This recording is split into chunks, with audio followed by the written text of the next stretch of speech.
Hello investors, आज की इस वीडियो में हम बात करने वाले हैं importance of diversification in overall portfolio. उससे होगा क्या? उससे ये होगा कि आप अपना रिस्क को रिड्यूस कर सकते हो और मैक्सिमाइज रिटर्न गेन कर सकते हो। ठीक है, तो इसीलिए आज की इस वीडियो का हमारा टॉपिक है smart investing and how diversification reduces risk and maximises return. तो इस वीडियो में हम डिस्कस करेंगे सबसे पहले कि डाइवर्सिफिकेशन क्या होता है, टाइप्स ऑफ डाइवर्सिफिकेशन के बारे में हम बात करेंगे, जिसमें हम बात करेंगे एसेट क्लास डाइवर्सिफिकेशन के बारे में, सेक्टर डाइवर्सिफिकेशन के बारे में, जियोग्राफिकल डाइवर्सिफिकेशन के बारे में, इन्वेस्टमेंट स्टाइल डाइवर्सिफिकेशन के बारे में और टाइम डाइवर्सिफिकेशन के बारे में। ठीक है, और ये बहुत ही इंपॉर्टेंट होगा आपके लिए समझना कि कितने टाइप की डाइवर्सिफिकेशन होती हैं और सबका इंपॉर्टेंस क्या है। देन उसके बाद हम बात करेंगे बेनिफिट्स ऑफ डाइवर्सिफिकेशन, कि डाइवर्सिफिकेशन करके आप किस तरीके से अपने रिस्क को रिड्यूस कर सकते हो और उस टाइम पे और ओवरऑल आपका जो पोर्टफोलियो है वो एक स्टेबल रहे, इसके बारे में हम डिस्कस करेंगे। देन हम बात करेंगे कि कोई भी इंडिविजुअल किस तरीके से अपना पोर्टफोलियो को डाइवर्सिफाई कर सकता है। देन हम बात करेंगे प्रैक्टिकल एग्जाम्पल की, जहां पे हम शो करेंगे कि किस तरीके से एक डाइवर्सिफाइड पोर्टफोलियो बनाया जा सकता है। फिर हम बात करेंगे मिस्टेक्स टू अवॉइड, और ये बहुत ही ऐसा मैंने नॉर्मली देखा है कि ये मिस्टेक्स हम नॉर्मली फॉलो करते हैं, जिसके बारे में हम बात करेंगे कि जो नहीं करनी चाहिए। And in the last we will discuss about the what we have discussed in this video, right. तो चलिए स्टार्ट करते हैं with what is diversification. So diversification है क्या? डाइवर्सिफिकेशन एक रिस्क मैनेजमेंट स्ट्रेटेजी है। Okay, risk management strategy. Ultimately इसका मतलब क्या है? इसका मतलब यह है कि आप रिस्क को मैनेज कर रहे हो। जैसे कि जब आप ड्राइव करते हो तो सेफ्टी बेल्ट पहनते हो, राइट? वैसे ही डाइवर्सिफिकेशन क्या करता है? डाइवर्सिफिकेशन आपके ओवरऑल पोर्टफोलियो का एक रिस्क मैनेजमेंट है, जो आपके पैसे को सेव करता है। आप इस तरीके से समझ सकते हो। यहां पे हम क्या करते हैं कि हम अपने पैसे को इन्वेस्ट करते हैं in a mix of asset class and sectors. For example, यहां पे आप अपने पैसे को सिर्फ रियल एस्टेट में ही इन्वेस्ट नहीं करोगे या फिर सिर्फ इक्विटी में ही इन्वेस्ट नहीं करोगे, बल्कि कुछ पैसा आप रियल एस्टेट में डालोगे, कुछ आप इक्विटी में डालोगे, कुछ सिल्वर में, कुछ गोल्ड में और कुछ म्यूचुअल फंड्स में, etcetera, right. Ultimately You will avoid putting all your eggs in one basket। देखिए इसका डिसएडवांटेज क्या है कि अगर आप अपने सारे एग्स अगर एक ही बास्केट में डाल दोगे, बाई चांस वो बास्केट गिर गई तो क्या होगा? मोस्टली आपके एग जो हैं वो टूट जाएंगे, राइट, ब्रेक हो जाएंगे। सेम मान के चलिए अगर मैं बात करता हूं कि आपने 100 रुपीज आपने इन्वेस्ट किए थे, राइट, और आपने 100 के 100 रुपीज इक्विटी में डाले हुए हैं, राइट। और इस टाइम पे अगर आप देखोगे तो जिस तरीके से हमारा जो सेंसेक्स है या निफ्टी है या large cap, mid cap, small cap company जो करेक्ट हो रही हैं, आपका क्या होगा?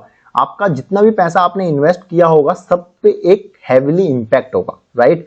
बट अगर आपने इस 100 रुपीज या 1000 रुपीज में से कुछ पैसा रियल एस्टेट में, कुछ इक्विटी में, कुछ सिल्वर में, कुछ गोल्ड में, कुछ म्यूचुअल फंड में डाला होता, तो एट द सेम टाइम हर एक एसेट क्लास में इंपैक्ट नहीं आता, राइट। और उसकी वजह से क्या होता है कि आपका जो ओवरऑल पोर्टफोलियो है वो स्टेबल रहता है।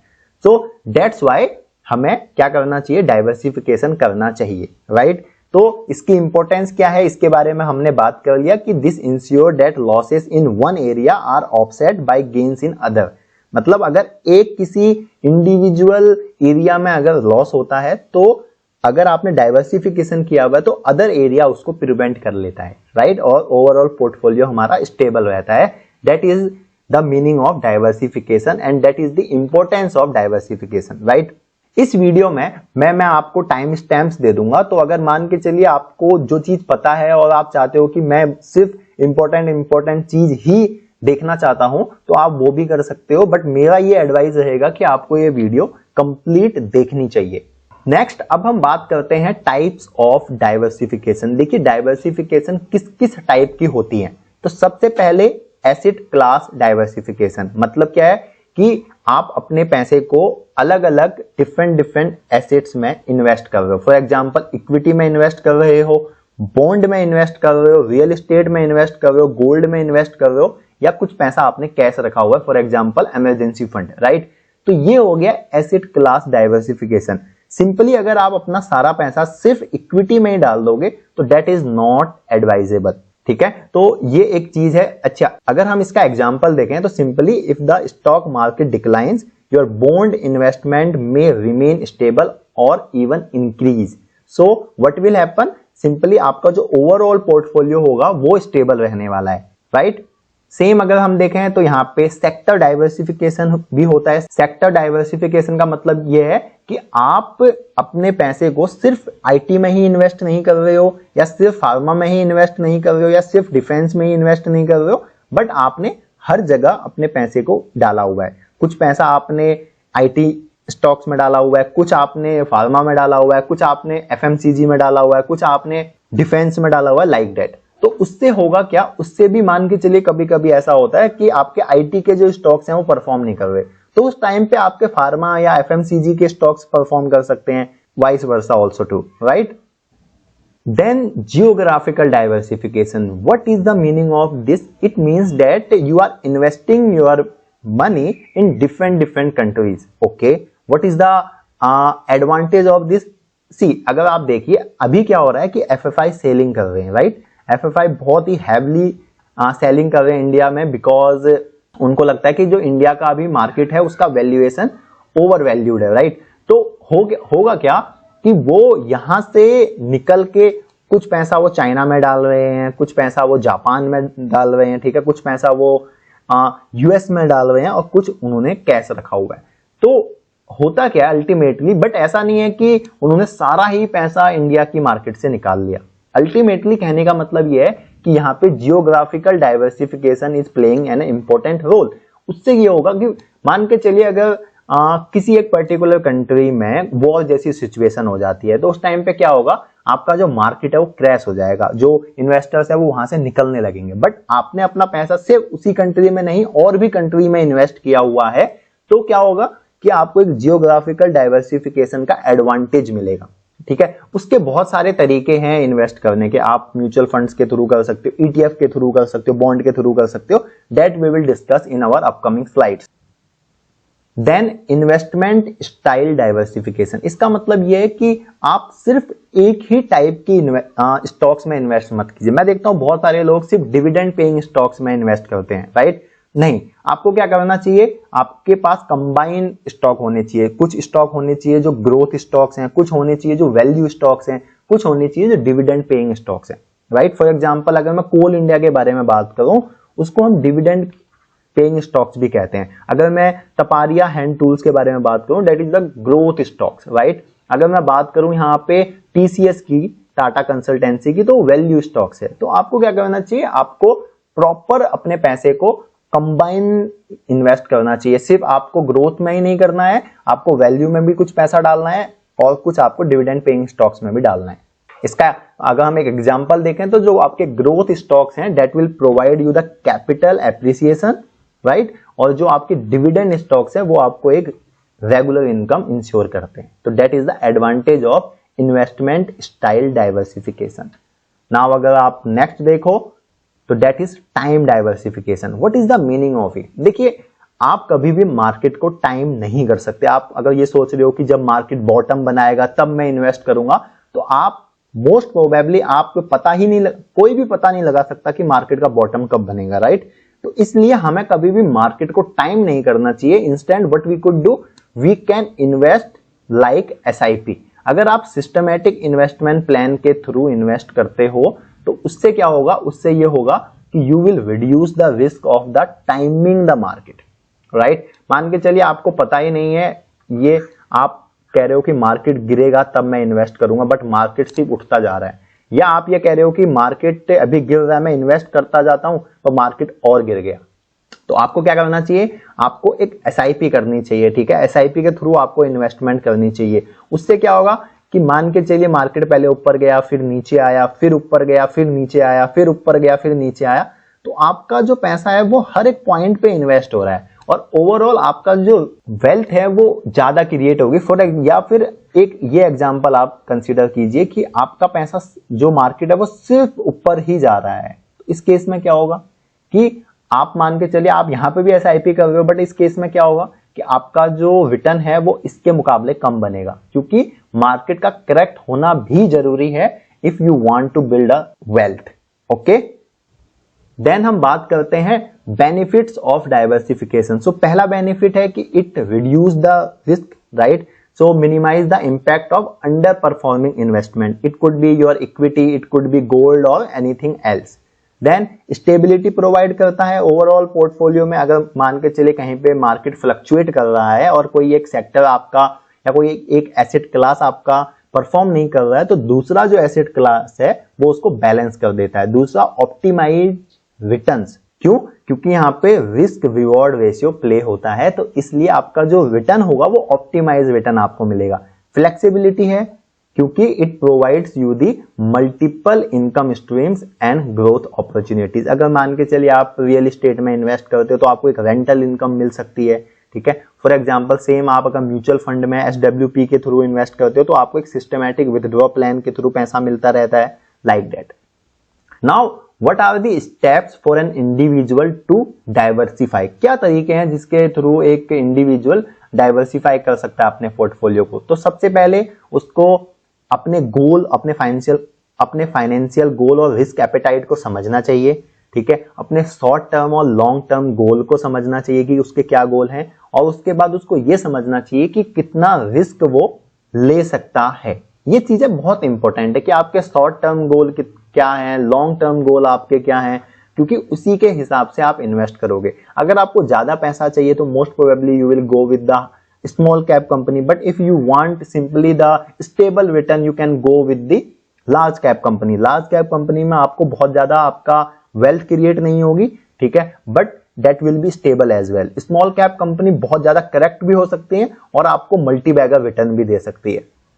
सेम आपको चूज करना पड़ेगा मिक्स ऑफ एसेट क्लास, मतलब आप अपने पैसे को सिर्फ इक्विटी में ही ना डालें, बल्कि आप इक्विटी में डालें कुछ पैसा, कुछ आप बॉन्ड में डालें, कुछ पैसा आप रियल एस्टेट में डालें, कुछ पैसा आप गोल्ड में डालें, कुछ पैसा आप सिल्वर में डालें, right? So like that you will have to proceed if you want to diversify your overall portfolio. Use mutual funds and ETFs, ठीक है। तो इससे क्या होगा कि these are pre diversified instrument, ये ऑलरेडी डाइवर्सिफाइड होते हैं, क्योंकि यहाँ पे एक ऑलरेडी आपका एक फंड मैनेजर होगा जो आपने पैसा इन्वेस्ट किया हुआ है और लोगों ने जो पैसा इन्वेस्ट किया है उसको वो ऑलरेडी क्या करते हैं, डिफरेंट सेक्टर्स में डिफरेंट कंपनीज में डालते हैं, तो आपका जो पैसा है वो ऑलरेडी डाइवर्सिफाइड हो गया, राइट? अगर आप एक बिगिनर हो तो आप एक इंडेक्स फंड के थ्रू जा सकते हो, आगे प्रोसीड कर सकते हो, राइट? आप ETF में इन्वेस्ट कर सकते हो, लाइक दैट। देन जैसे कि मैंने आपको पहले भी बताया था कि आप डिफरेंट सेक्टर में इन्वेस्ट कर सकते हो। ऐसा नहीं है कि सिर्फ आप IT में ही इन्वेस्ट करो, या आप सिर्फ बैंकिंग स्टॉक्स में ही इन्वेस्ट करो, या सिर्फ FMCG में ही इन्वेस्ट करो, या सिर्फ फार्मा में ही इन्वेस्ट करो। उससे क्या होगा कि अगर उस सेक्टर में अगर मान के चलिए डिक्लाइन आता है, अगर उस सेक्टर में डिक्लाइन आता है तो आपके ओवरऑल पोर्टफोलियो में बहुत ज्यादा नुकसान होने वाला है। बट अगर आपने एक डाइवर्सिफाइड सेक्टर में इन्वेस्ट किया हुआ है तो उससे क्या होगा कि होता है कभी कभी मान के चलिए आपके डिफेंस के स्टॉक नहीं चल रहे या PSU के स्टॉक्स नहीं चल रहे, तो उस टाइम पे IT अच्छा परफॉर्म कर सकता है, या बैंकिंग अच्छा परफॉर्म कर सकता है, या फार्मास्यूटिकल अच्छा परफॉर्म कर सकता है। तो you will have to spread your investment across the sectors. Then go global, आप ग्लोबली भी इन्वेस्ट कर सकते हो फॉर विया म्यूचुअल फंड्स और ETF। उससे क्या होगा कि आप सिंपली क्या कर रहे हो कि किसी एक कंट्री स्पेसिफिक आपकी इन्वेस्टमेंट नहीं है, अक्रॉस द ग्लोब आपकी इन्वेस्टमेंट है, तो ये भी आपके पोर्टफोलियो को स्टेबल करता है। अभी जैसे कि मिडल ईस्ट में आप देखोगे तो ईरान और इजराइल में बहुत ही एक वॉर चल रही है, या सेम रसिया और यूक्रेन में वॉर चल रही है, तो इससे होगा क्या, उनके शेयर मार्केट है वहां पे इंपैक्ट आएगा। बट अगर किसी इंडिविजुअल ने सिर्फ इजराइल में ही इन्वेस्ट किया होता, या सिर्फ यूक्रेन में ही इन्वेस्ट किया होता, या सिर्फ रसिया में ही इन्वेस्ट किया होता, तो क्या होगा कि ओवरऑल पोर्टफोलियो बहुत ही ज्यादा बैडली इंपैक्ट होगा। बट अगर ओवरऑल उसने अलग अलग जगह अलग अलग ग्लोबली इन्वेस्ट किया होगा तो होगा क्या कि पोर्टफोलियो में इंपैक्ट तब भी आएगा, बट हो सकता है कि अदर जो कंट्री है वो अच्छा कर रहे हो, चाइना अच्छा कर रहा हो, इंडिया अच्छा कर रहा हो, US अच्छा कर रहा हो, लाइक दैट। देन आपको रीबैलेंस करना चाहिए अपना पोर्टफोलियो पेरियोडिकली, आपको देखना चाहिए कि कौन से एसेट क्लास कैसा कर रहे हैं, है ना, उसी हिसाब से आपको एडजस्ट करना चाहिए अपना पोर्टफोलियो। ये भी बहुत इंपॉर्टेंट है। जैसे कि मान के चलिए कभी आपका इक्विटी अच्छा नहीं कर रहा है ओवर द टाइम, तो आप अपने कुछ मनी को शिफ्ट कर सकते हो दूसरे एसेट क्लास में, या फिर आपको लग रहा है कि अभी कोई एक पर्टिकुलर एसेट क्लास बहुत ज्यादा ओवर वैल्यूड हो चुका है, राइट, और वैल्यूएशन बहुत हाई है, और दूसरे एसेट क्लास में वैल्यूएशन अंडर वैल्यूड है, तो आप अपने मनी को उस हिसाब से इन्वेस्ट कर सकते हो। तो that is also very important. Then invest over time. What is the meaning of this? It means that कि आपको ऐसा नहीं है कि आपको ये वेट करना नहीं, कभी भी टाइम, आपको मार्केट को टाइम नहीं करना चाहिए कि मैं जब मार्केट गिरेगा सिर्फ तभी इन्वेस्ट करूंगा। आपको अल्टीमेटली क्या करना चाहिए? आपको एसआईपी के थ्रू कंसिस्टेंटली इन्वेस्ट करना चाहिए, क्योंकि lump sum, yes, lump sum is also good. Lump sum का मतलब यह है कि आपने मान के चलिए 1000 रुपीज आपके पास है और 1000 के 1000 रुपीज आप इन्वेस्ट कर दो, बट आपको ये नहीं पता कि मार्केट का बॉटम कहां पे बनेगा, है ना, उसके बाद मार्केट और करेक्ट हो सकता है या ऊपर भी जा सकता है। बट एसआईपी में क्या होगा कि आप अपनी हर एक पॉइंट पे इन्वेस्टमेंट कर रहे हो, तो आपका ओवरऑल आप कंसिस्टेंट होके इन्वेस्ट करोगे तो मैक्सिमाइज रिटर्न के चांसेस हैं। लमसम में क्या है कि एक बार आपने डाल दिया, अब उससे भी नीचे मार्केट जा सकता है, राइट, उससे ऊपर भी जा सकता है, ओवर द टाइम आपको प्रॉफिट ही होगा। तो एसआईपी में क्या होगा कि आप पे एक बर्डन भी नहीं आएगा, राइट, और आपकी इन्वेस्टमेंट भी कंटिन्यू होती रहेगी। तो इसलिए you do not have to time the market, you have to invest over time. Okay, अब हम यहां पे बात करते हैं एक प्रैक्टिकल एग्जांपल के बारे में, जो कि आपको एक डाइवर्सिफाइड पोर्टफोलियो दिखाएगा। देखिए, मान के चलिए मेरे को 10 लाख रुपीज इन्वेस्ट करने हैं। So what I could do, I can invest 4 lakh in Indian equities. It depends कि आपका जो रिस्क एपेटाइट और आपका गोल क्या है, और उसमें भी मैं कहां इन्वेस्ट करना चाहता हूं। मैं लार्ज कैप और मिड कैप में इन्वेस्ट करना चाहता हूं, क्योंकि यहाँ पे जो रिटर्न है वो भी ओके है और रिस्क भी ओके है, राइट। आपका मिड कैप में आपका रिस्क ज्यादा होगा as compare to large cap, और रिटर्न भी ज्यादा होगा। देन मैं 2 लाख बॉन्ड में इन्वेस्ट कर सकता हूं या फिक्स डिपॉजिट में डाल सकता हूं। देन 1,50,000 में इंटरनेशनल फंड्स में डाल सकता हूं। देन 1 लाख में गोल्ड ईटीएफ या सोवरेन गोल्ड बॉन्ड में डाल सकता हूं। देन 1 लाख में रियल एस्टेट, जो आपका रियल एस्टेट इन्वेस्टमेंट राइट्स बोलते हैं, उसमें इन्वेस्ट कर सकता हूं। 50,000 में कैश या सेविंग रख सकता हूं फॉर इमरजेंसी। तो like that, this was the just one example. अब आपको आपका यहाँ पे डिपेंड करता है कि how is your risk appetite और what is your financial goal. उसके बेस पे आप अपना एक प्रॉपर फाइनेंशियल प्लान कर सकते हो कि मुझे कितना पैसा हर महीने इक्विटी में डालना है, और कब कब मुझे फिक्स डिपॉजिट में डालना है, या कितना पैसा मुझे इमरजेंसी फंड में रखना है, कितना पैसा मुझे गोल्ड सिल्वर में डालना है। Like that you could plan and then you can invest. That is very very important to diversify your money over the time. Now what are the mistakes which individual should avoid? So simply over diversification. ऐसा नहीं है कि आप अपने बहुत ज्यादा investment, too many investment if you will do, तो आपका जो रिटर्न है वो डाइल्यूट हो जाएगा। अगर मान के चलिए आपके पोर्टफोलियो में 50 स्टॉक है या 100 स्टॉक्स हैं, तो उससे क्या होगा, आपका जो रिटर्न है वो डाइल्यूट हो जाएगा। जरूरी नहीं है कि हर एक स्टॉक ही परफॉर्म करे। देन इग्नोरिंग रीबैलेंसिंग, अपने पोर्टफोलियो को, अपने एसेट क्लास को प्रॉपर देखना, चेक करना इज इंपॉर्टेंट।